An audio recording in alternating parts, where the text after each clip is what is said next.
Hello everyone, good afternoon সবাইকে। আমি নন্দিতা চলে এসেছি আবার নতুন একটি ব্লগ নিয়ে। বন্ধুরা, গতকাল আমি কোনো রকম ব্লগ বা রিলস আপলোড করতে পারিনি, কারণ আমার শরীরটা সেরকম ভালো ছিল না। কাল সকাল থেকেই শরীরটা একটু খারাপ লাগছিল, তাই আমার যে ডক্টর তার সাথে ডক্টরের সাথে কনসাল্ট করে আমি চলে গেলাম ডিব্রুগড়ে। সারাদিন ডিব্রুগড়ই পার হয়ে গেল, ঘরে আস্তে আস্তে প্রায় 8টা বেজে গেছে, তাই কোনো রকম ব্লগ আমি আপলোড করতে পারিনি।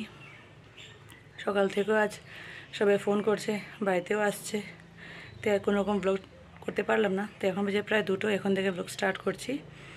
তো আজ অনেক দিন পর একটা কেকের অর্ডার এসেছে, ভাবছিলাম বানাবো না, কিন্তু ওরা মানছে না, তাই বানাতে বাধ্য হলাম। তো ওদিকটা আমি কেক বসিয়ে দিয়েছি, ক্রিমটাও বিট করা হয়ে গেছে। তাহলে চলুন দেখাই আপনাদেরকে। কেকটা হয়ে গেছে, এখন অফ করে দেব। আর এখন যেহেতু কেকটা অনেক গরম আছে, আইসিং তো করতে পারবো না এখন গরম কেকের মধ্যে, তো ভাবলাম ভাতটা খেয়ে নিই, তারপর আইসিং করব। খাওয়া দাওয়া হয়ে গেছে, এখন যাই একটু রেস্ট নিয়ে নিই, তারপর উঠে বানাবো। আর এখন যেহেতু ভালো লাগছে না, তাই একটু রেস্ট নিয়ে তারপর উঠে বিকেলবেলা বানাবো কেকটা। গুড ইভিনিং সবাইকে। বন্ধুরা, ঘুম থেকে উঠে ফ্রেশ হয়ে গেছি, ওদিকে বাবাও চলে এসে, তখন যাই চাটা বানিয়ে সবাই একসাথে চা খাবো আজ। আমি চাটা খেয়ে কেকটা বানাতে চলে গেছিলাম, কারণ কারেন্ট চলে গেলে যেহেতু আমি কেকটা বানাতে পারবো না, তো কেকের যে লেয়ারিংটা সেটা আমি করে নিয়েছি, এখন শুধু ডিজাইন দেওয়ার পালা। তো ডিজাইন আমাকে কোনো রকম ডিজাইন দেয়নি, বলেছে আমার যেটা ইচ্ছা সেই ডিজাইনই বানিয়ে দেওয়ার জন্য।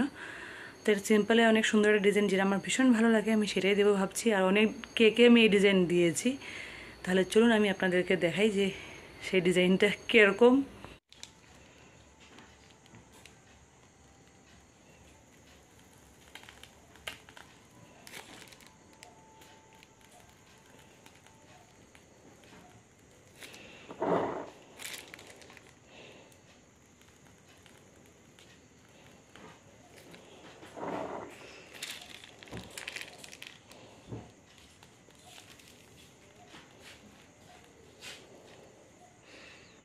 আমার কেকের ডিজাইন দেওয়া হয়ে গেছে, একটু কেমন হয়েছে সবাই একটু কমেন্ট করে একটু আমাকে জানাবেন।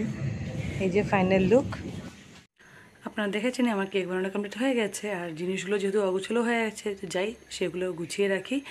তো আজকের ব্লগটা আমি এখানে শেষ করলাম, আবার দেখাবে অন্য একটা ব্লগে। Bye bye.